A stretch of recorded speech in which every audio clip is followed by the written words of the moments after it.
We are back with another power ranking of the top 10 best teams heading into week 8 of the 2024 NFL season. So we're going to be looking at each team's wins, losses, and deciding whether or not we think that they qualify as a top 10 team in the NFL heading into the most recent week, which is week 8. We do this every week. It's all right. You win some, you lose some. Yeah, and Last week I picked a lot of scripted NFL upsets, and I think I was 0 for 3. yeah, well, I didn't actually think the teams that I picked were going to win. No, me I just felt like what I was doing was picking those games where nobody thought a team would win, and that just seems ripe for the NFL to jump in and say, hold your horses, everyone. Carolina is going to beat Washington, for example. That was one of them. I was like, they have no business winning this game. There's no way they can do it. And so, wait a second. NFL needs to intervene and make sure a bunch of bizarre plays happen so that Carolina wins. Well, that didn't happen. No. Yeah, I had the Panthers winning as well. We discussed that in our previous video, actually, that we both thought that NFL was scripting the Panthers to win, and that did not happen. So you let us down, NFL. You let us down this time. And it wasn't even close. Neither of us had any faith that team would actually win, but it's just, why not? You got to just pick that sometimes. I mean, but no, we did both pick the Cardinals, and I don't know if it was technically an upset, but I consider that an upset. Like, it should have been an upset. I don't know on the betting lines if it actually was or not. To a lot of people, the Steelers beating the Jets was an upset, and I had the Steelers winning that game. So I mean, I don't think that's an upset. Well, Jets stink. It's because you see a lot of New York media, and Devontae Adams is there, and they go over the top, right? They overreact to everything. Devontae Adams, that's it. We're finally turning it around. There's no way we can lose. Look at how poor the Steelers were against Dallas, blah, blah, blah, blah, blah. Nah, the Steelers did pretty much what I thought they would.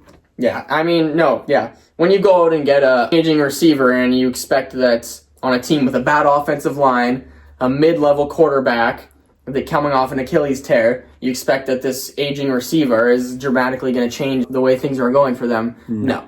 Kicking off at my number 10 spot, I have the Tampa Bay Buccaneers dropping a couple spots from last week. Number 8, so yeah, exactly a couple spots from last week.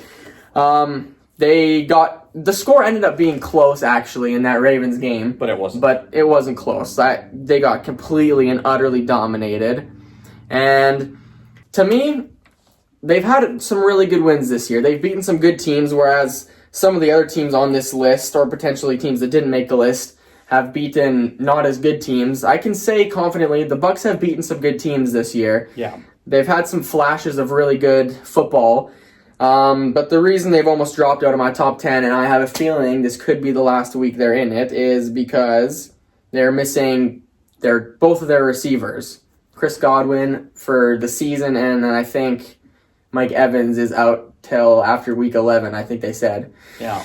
And so, yeah, I have them at number 10. Like, they've done good enough. I can't quite drop them out yet, but I think with their receiving issues, they're going to be falling down. So, for now, Bucs at number 10. So your power ranking is based partly on performance so far this year.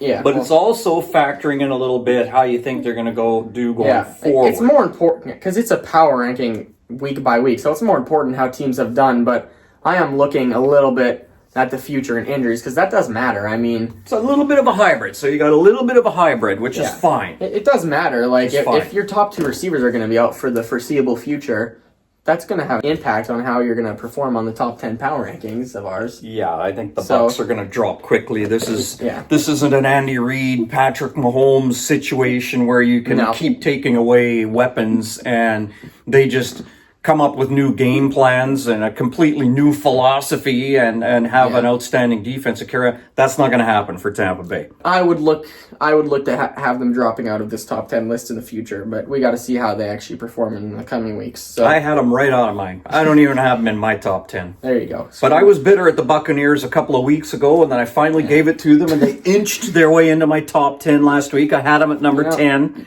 and then I'm like, no, that's it. I'm finished with those guys. Out.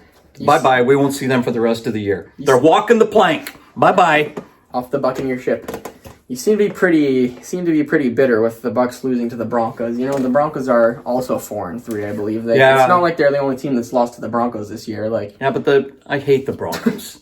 so number 10, the Buccaneers on my list, not on his list at all. Coming in at number 9, I have making the top 10 list. After not being in it previously, they've been in it this year, but not last week. The Pittsburgh Steelers. There we go. You Get the steel in there. You can't even see, but this is a Steelers. There is jersey. a Steeler jersey, trust me. Yeah, the Pittsburgh Steelers, I mean, they crushed the Jets. Actually, 2 crushes in a row. They destroyed the Raiders, who stink. Yep. And they destroyed the Jets, who, I mean, also stink, Yeah. right? But the main thing, the reason they've cracked my top 10 this week and they didn't last week is because I think Russell Wilson actually looked really good. It took him a while to get going in that game. I was ready to boo him too at the beginning. Well, I mean, The crowd was booing him. They wanted him out of there. I was kind of like, yeah, but you know what? Give Tomlin credit. He owned it. He stuck to it. Yeah. I heard him. He made some kind of a comment where somebody asked him about that, and he said that's why I get paid the amount of money I do. I get paid to make these decisions. So fans talk about it and sports pundits talk about it. He's like, I get paid to make the decision, and I stand on my decision. Yeah. And good for him. I think he's made the right one. Like Justin Fields, he's got a future ahead of him, I hope. But no, for now, I mean, Russell Wilson in his first game, it took him a bit to get going, but as that game went on, he was hitting perfect deep passes to players. There was that one to Pat Freiermuth right into the only spot he could get that. Yeah. There was a few to George Pickens. And I think he ended the game with some decent stats, like 230 yards, 2 touchdowns. A lot of people don't believe in the Steelers. Like I have them on my list at number 9, I believe, or right. 10, number 10. And I'm a Steelers fan. But for some reason, there seems to be this aura about the Steelers for this year. There's an aura of the Steelers that they always find a way to get in the playoffs. They always find a way to be competitive, but at the same time, there's an aura of nobody takes them seriously. Yeah. Nobody seriously thinks the Steelers are a threat. We keep bouncing around for other teams, like the Ravens are a threat, and the Bills are a threat, and the Eagles are a threat, and then they're not a threat, and the Lions, and on and on and on it goes. Yeah. But the Steelers keep winning. Yep, and I actually, like I said with the Bucks, they're in here, but I think they'll be dropping, whereas with the Steelers, they've just scraped the top 10, but Russell Wilson in his first game showed me enough, I think. If he can keep improving off of that, they're a team that I think you could see rising up the rankings, actually. For now, number 9, the reason they're held back a bit still is because I haven't really seen them beat a good team yet. I gotta see that. They lost to Dallas, I know that. So, I mean... And they didn't look good there. That's not even a good team that they lost to. I think that was the nail in the coffin for Justin Fields there. We gotta at least see what Russell can do here. For once, Arthur Smith decided to say, let's play the player that's actually maybe meant to be played. Yeesh. But, yeah, number 9, Steelers, you had them at 10, right? All right, yep. And so coming in at number 8 on my top 10 power ranking, I have the Buffalo Bills. And now... Ooh, that's quite a drop for them, eh? I know, I might get shit on for this one, but, yeah, they've actually dropped after a win. And I had a really hard time with this one because... they struggled to start the game, and I know they ended up running away with that and crushing the Titans. They crushed the Titans. I mean, yeah. I don't know how much you can really look into that win. Like, it's a win, but so they're still in my ranking, but unless Amari Cooper starts coming along here or one of these receivers starts to step up, I look back at their schedule and who they've beaten, and I'm still like, no, they haven't beaten a good team. They've beaten all bad teams. Like, and they're in the weakest division. Yeah, they're not going to rise my rankings till I've seen them beat a good team. And they have some games this year. They're going to be playing the Chiefs. Other good teams. So, yeah, it was tough for me to move the Bills down after a big win, in terms of score at least. But I need to see them beat a good team before I can start to move them up my rankings. So, Bills at number 8 for me. All right. I still have them at number 5, believe it or not. So I mean, I think your points are valid though, but for some reason, no, I get it. Like, I think my ranking of the Bills is going to be the unpopular one. I think you're right though. I think they've had a couple of games this year against tough teams, and they really did not look good. Well, I think maybe for me, I gotta, you know, there's still the Josh Allen effect. Like that guy.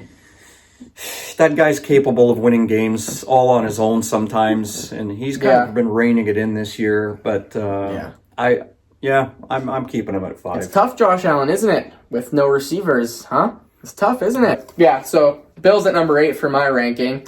Coming in at number 7, the Washington Commanders. When you play the Panthers, like we talked about this last week, you stand to gain nothing. You stand to only lose playing the Panthers. So a win isn't going to get you anywhere playing the Panthers. If you lose, however, you're probably out of the power ranking. So yeah. So they did what they had to tread water. There's nothing they could do to impress you any further. They just did what they were supposed to. Yeah. They went out and beat the Panthers. Took care of business. Yeah. Done. We'll see how they do next week. If you don't beat the Panthers convincingly, then there's chances that you could be moving down in the ranking. And that's going to apply. I'm not being biased. That's going to apply to the Chiefs, who play the Panthers later this season as well. Yeah. So it applies to any team that plays the Panthers. So and they play the Commanders play the Bears this week. So that'll be a good one. So this will be a bit. That's a true test for the Bears. But it looks like Daniels is going to be out of the game. This is one everybody was looking forward to. Number 1 quarterback versus the number 2 quarterback. Both of them are doing well. A lot of people think Daniels is the inside track on the rookie of the year, and it looks like he may not play. So we'll see what happens there. That's too bad. So because then you're going to be talking about in the power rankings, how good are the Commanders when... Well, yeah, it's hard to tell now. They're likely going to move down if they lose next week, but it's how valid is that going to really be? It's, Yeah. But is he going to be out? Because I thought I saw things saying he could return still. Yeah, I don't know. I listened to several reports today, and a couple of them were optimistic that he's going to tough it out and get in there, and a couple other ones. So there might be a little bit of funny business. Like Washington Commanders coach might be taking advantage of the fact that he couldn't finish the last game, and he's like, let's just make it a little more difficult on the Bears defensive coach as he tries to scheme up a game plan for us. Yeah.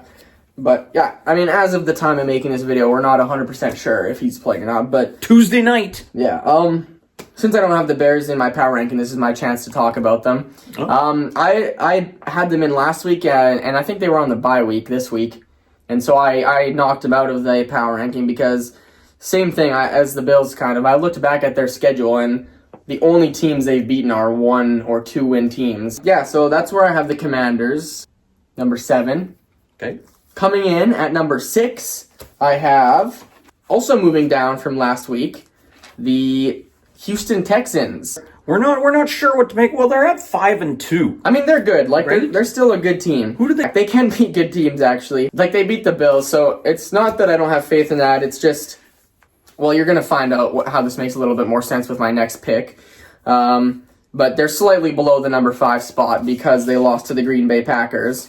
And that'll be a nice segue into my number 5 spot. Following number 6, I have the Green Bay Packers. Green Bay Packers. And so you got Texans at 6? Texans at 6. I had Texans at 7. Okay, right, so pretty similar. Now you got Packers at 5. I got Packers at 5, yeah. Those are both 5-2 teams. I think they've been pretty similar this year. But one difference why I have the Packers a little bit higher is because I think slowly, week by week, they look like they're getting a little bit better. I don't think they've quite reached their ceiling yet. And I have them 1 spot ahead of the Texans because they just beat the Texans, so that speaks for itself. Yeah. So I have Packers in at 6. 6. I'm kind of falling right behind you. Yeah. And another thing, the Packers are leading the league in turnovers with 17, and that's quite a few more than even the second place team. So they're a team that can get game-changing plays like that, and that's a huge thing, I think. So Packers at number 5. Coming in at number 4. This is where we start to get to the cream of the crop here. Oh. Previously, number 2, I have the Minnesota Vikings dropping. They're dropping. You have them at number 4? Number 4, yeah. I did too. There we go. So same on that. Well, because I think your top 3 are pretty unanimous for almost anyone doing a power ranking right now. Yeah, and the Vikings are still really good. I'm not going to drop them too much from 1 loss. Like, they've still been dominant. They've done it against good teams. They've won in varieties of ways, close games and blowouts, everything. So, and they played it really close against one of the best teams in the league right now in the Lions. Hey, that came right down. I think there was a late penalty. They had sealed the game, I think, didn't they? except for a penalty that happened. The Vikings? Yeah. Oh, they had the ball. I think they had the lead, and they just had to kill time. And I think they got a key first down that was then called back, and then they couldn't make the first down, and Detroit got the ball again. And you knew Detroit was going to be good enough to get into field goal range. Yeah, that drive frustrated me. I thought the Vikings, I don't know if it's play calling, but I was hoping the Vikings would, like, it's weird to me how a team can do really good offensively all game, and then when they need to kill the clock, they get super conservative, and then it just results in 3 and outs and stuff like that. I don't like how teams do that sometimes. Play a little bit scared, yeah. I'll tell you something I was listening to, because where we are here in Canada, we are right above Minnesota. Yeah. Land of 10,000 lakes. From Saskatchewan, the land of 100,000 lakes, by the way. Yeah. Just a little trivia for you, but we're actually in Manitoba, not Saskatchewan. There's the Saskatchewan Roughriders for the CFL. Yeah, that's what that is. That's what that's all about. For any of you wondering, why is there a watermelon shirt? That is one of the special jerseys. Well, they don't wear it. The football team doesn't wear it, but the fans wear it. Anyways, I listened to the Minnesota radio a fair bit, sports talk radio. Paul Allen was on there, and I was listening to that on Monday morning. And you would have thought the sky was falling. Holy crap, these guys. They were just like on. I'm like, what did they lose? 31-29 or something like that? Or what was the final? Something like that? Something close. You know, they were this close. And these guys, and it's against one of the best teams too. It's not like it was against the Panthers. Like, there's more reason to be concerned there. But well, it's pretty much unanimous now that people feel like the Lions are the best team in the NFC. Like, that was the Titanic battle right there to prove it. And so now everyone's sold on the Lions. But so on one hand, the Minnesota sportscaster, the guy who covers the Vikings games, was like anointing Detroit as that's it. They're going to the Super Bowl. These guys are class all the way. They're doing this, they're doing that. And on the flip side, he was going on and on about the Vikings. They're not for real. They're well, he wasn't saying they were a joke, but he said they weren't a serious threat. They were maybe a team that was going to get in the playoffs and perhaps win a game, but there's a real vibe about this team that they don't have what it takes. And I was like, whoa, pump the brakes, dude. They lost by 2 points. They crushed teams like the Texans. They crushed the 49ers. They've been surprising everybody. And then they went toe-to-toe with the Lions, who some people would have ranked number 1, despite the fact that the Chiefs are undefeated. But it was really interesting to listen to the Minnesota talk radio. It was like, that season's lost. We're finished. We've already lost both games to Detroit. But I'm like, don't you have to play Detroit again later in Detroit? Yeah, I was. No, we've already lost that. We don't have a chance. I was like, whoa. No, that's somebody needs to. Is there like? That's overreaction Monday right there. That was really overreaction Monday. Yeah, no, I think Lions versus Vikings later on is going to be a huge game. That is going to determine likely who is going to win the division. I mean, not determine who's going to win the division, but I mean, and possibly the conference. Yeah, that has these teams are that good. Well, those are like the number 1 and 2 teams in terms of record in the NFC, right? So they're both 5-1, I think, right? Yeah. So, but yeah, no, that'll be a huge game, and that could likely determine who's going to win the division or the conference. So Vikings, they got another chance. I'm not dropping them down all the way because they lost 1 game to maybe the best team in the league. It's just ridiculous. Yeah. Vikings at number 4, but I have the Lions at number 3. Lions at number 3. Is that where you had them too, or? I do have the Lions at number 3. You see, the top 3 always gets pretty predictable. Yeah, we're the same in that. Like, you can switch these, but I mean, if all I said was that they handed one of the only 2 remaining undefeated teams their first loss, that would probably be enough. But no, I mean, they're winning in many different ways right now. I think the Lions have the most well-rounded offense in the league. They have a really good offensive line, a quarterback who's looking really good right now. They have one of the best running back duos in the league. They have good receivers, good tight end. Like, I mean, they have everything. Like, that's one of the hardest offenses to stop, I think, when they get going, just because how well-rounded they are. It's not like some teams where it's like one all-star player that's carrying the team. Yeah. I mean, the Bills are a good example, like Josh Allen, but everybody else is kind of like mid. I mean, you got James Cook, but yeah, no, the Lions are. They have Ben Johnson, their offensive coordinator, is a rising star. Like, there's already teams want him to be head coach, and he's been like, nah, I'm just gonna I'm just going to kind of marinate for a little while as an offensive coordinator with Detroit. He's cool with that. That's where I have the Lions, number 3. Coming in at number 2, I have the Baltimore Ravens.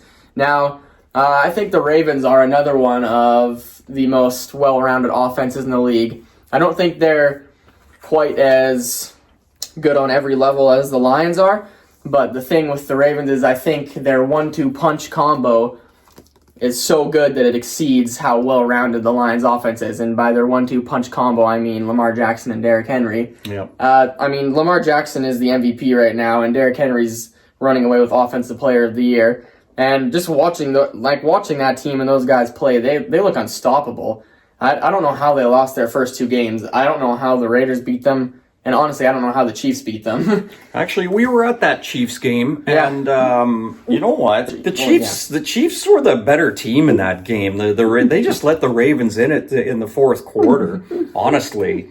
And then everybody just hyper focused on the fact that Isaiah Likely had a foot an inch over the line, and talked as if somehow the Chiefs got lucky. And we were at that game, and it was the Chiefs pretty much did what they wanted out there. Within reason, there was never any threat you felt that Baltimore was going to win that game. No, I didn't feel until that, the very, very end, and then we were kind of looking at each other like, "Holy crap! How did we get to this point?" You know? I was never at a point watching that game where I was, and I get nervous as a Chiefs fan that we're going to lose lots of games against lots of different teams. Yeah. But no, watching that game, there was never a point where I was like, the Ravens look better, they're going to win, and that speaks to the Chiefs' defense, I think.